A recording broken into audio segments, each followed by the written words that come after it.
এই চারটি কারণে নতুন করে হিয়ারিংয়ে ডাকছে নির্বাচন কমিশন। ইতিমধ্যেই কমিশনারের তরফ থেকে সমস্ত ভোটারদের যে হিয়ারিংয়ের নোটিশ, সেই নোটিশ কিন্তু পাঠিয়ে দেওয়া হয়েছে। তবে আপনাদের হিয়ারিংয়ে পাস করতে গেলে অবশ্যই এই 6টি ডকুমেন্টসের প্রয়োজন পড়বে, এমনটাই কমিশনারের তরফ থেকেও কিন্তু পরিষ্কারভাবে জানিয়ে দেওয়া হয়েছে। তো বন্ধুরা, যদি আপনাদের হিয়ারিংয়ের নোটিশ এই 4টি কারণে এসে থাকে, তাহলে আপনাদের কোন 6টি ডকুমেন্টসের প্রয়োজন পড়বে আজকের এই ভিডিওতে আপনাদেরকে এই বিষয়ে একদম বিস্তারিতভাবে জানিয়ে দেব। তো আশা রাখবো ভিডিওটিতে আপনারা প্রত্যেকেই প্রথম থেকেই শেষ পর্যন্ত সঙ্গে থাকবেন এবং নতুন হয়ে থাকলে চ্যানেলটিকে সাবস্ক্রাইব করে পাশের দেওয়া বেল আইকনটিকেও প্রেস করে অল নোটিফিকেশনটিকে বাজিয়ে দেবেন। দেখুন বন্ধুরা, নির্বাচন কমিশনারের নির্দেশ অনুযায়ী ইতিমধ্যেই যে সমস্ত লজিক্যাল ডিসক্রিপেন্সির আওতায় থাকা ভোটার ছিল এবং যারা আনম্যাপ ভোটার ছিল, সেই 1,51,00,000 ভোটারের যে নোটিশ, সেই নোটিশ কিন্তু পাঠানো প্রায় কমপ্লিট হয়ে গেছে। এবার সেই সমস্ত ভোটাররা আপনারা হিয়ারিংয়ে যাবেন বিভিন্ন কেন্দ্রে। আমি গিয়েছি হিয়ারিং কেন্দ্রে, সেখানে দেখেছি যে প্রচুর পরিমাণে ভিড় কিন্তু জমায়েত হচ্ছে। কেননা এই বিপুল সংখ্যক হিয়ারিং করা চারটিখানি ব্যাপার নয়, তাই প্রচুর পরিমাণে কিন্তু লাইনে দাঁড়াচ্ছে অনেক মানুষ এবং লাইনে দাঁড়িয়ে তাদের এই হিয়ারিং পর্ব কিন্তু কমপ্লিট করা হচ্ছে। তবে আপনার নামেও যদি হিয়ারিংয়ের নোটিশ জারি হয়ে থাকে এবং আপনারও নোটিশ যদি এই 4টি কারণে এসে থাকে, তাহলে আপনাদের ঠিক কোন 6টি ডকুমেন্টসের প্রয়োজন হবে সেটাই আজকে জানাবো। তো একটু মনোযোগ সহকারে দেখলে আপনারা কিন্তু পরিষ্কার বুঝতে পারবেন। দেখুন, প্রথমত আপনাদেরকে জানিয়ে দিই যে এই ব্যাপারটি তো আপনারা প্রত্যেকেই জানেন যে একই পিতার অধীনে 6 জনের বেশি ভোটার। তো যদি আপনার বাবার নামের যদি আপনারা 6 জন ভাই বোন থেকে থাকেন বা 6 জনের বেশি যদি আপনারা ভাই বোন থেকে থাকেন, তাহলে কিন্তু অবশ্যই আপনার নামেও হিয়ারিংয়ের নোটিশ পৌঁছে গেছে অলরেডি, এবং সেই হিয়ারিংয়ে আপনাদের উপস্থিত হয়ে বংশ তালিকাকে কিন্তু প্রেজেন্ট করতে হবে এবং আপনাদেরকে প্রুভ করতে হবে যেই ব্যক্তিকে আপনারা লিঙ্কেজ দেখিয়েছেন সেই ব্যক্তি আপনার বাবা। তার জন্য বংশ তালিকা এবং আরও কী কী ডকুমেন্টসের প্রয়োজন সেগুলো বলবো।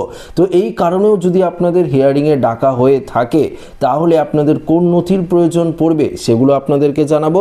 পাশাপাশি 2002 সালের ভোটার তালিকায় পিতার নামের অসঙ্গতি, যদি আপনি আপনার বাবার নাম দিয়ে এসআইয়ের ফর্ম ফিল আপ করে থাকেন বা মায়ের নাম দিয়ে করে থাকেন বা ঠাকুরদা ঠাকুমা দাদু দিদিমার নাম দিয়ে যদি ফর্ম ফিল আপ করে থাকেন, সেক্ষেত্রে 2002 সালের লিস্টের সঙ্গে 2002 সালের যে ভোটার লিস্ট রয়েছে সেটার সঙ্গে 2025 সালের লিস্টের অসঙ্গতি রয়েছে, মিলছে না, নামের ক্ষেত্রে ভুল, বানাম ক্ষেত্রে ভুল। এই ধরনের সমস্যার কারণে যদি হিয়ারিংয়ের নোটিশ আসে, তাহলে কোন নথি আপনারা পারফেক্ট নিয়ে যাবেন সেগুলোও জানাবো।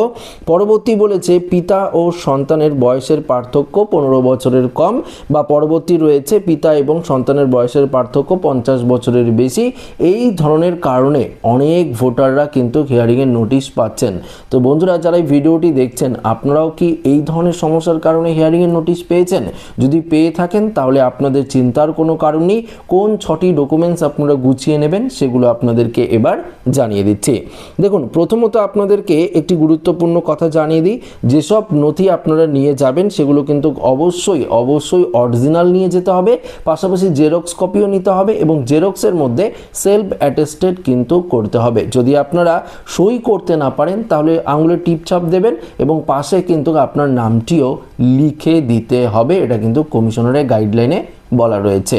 এবার আসছি ডকুমেন্টস। দেখুন, ডকুমেন্টস প্রথমত যেই হিয়ারিংয়ের নোটিশটি আপনার নামে আপনার বাড়িতে গেছে, সেই নোটিশটি অবশ্যই আপনাদের সঙ্গে নিতে হবে, অরিজিনাল নথি নিতে হবে, অর্থাৎ অরিজিনাল নোটিশটি কিন্তু আপনাদের নিতে হবে। আপনারা যদি নোটিশটি জেরক্স করে রাখেন সেক্ষেত্রে হবে না, অরিজিনাল নোটিশটি আপনাদের নিয়ে যেতে হবে। পাশাপাশি দেখুন, আপনি তো এসআরএফ ফর্ম ফিল আপ করেছেন, যখন আপনি ফর্ম ফিল আপ করেছিলেন তখন আরেকটি রিসিপ্ট কপি আপনার কাছে ছিল, অর্থাৎ আরেকটি ফর্ম আপনার কাছে দিয়ে রেখেছে, যদি পারেন সেই ফর্মটিও কিন্তু সঙ্গে আপনাদের নিতে হবে।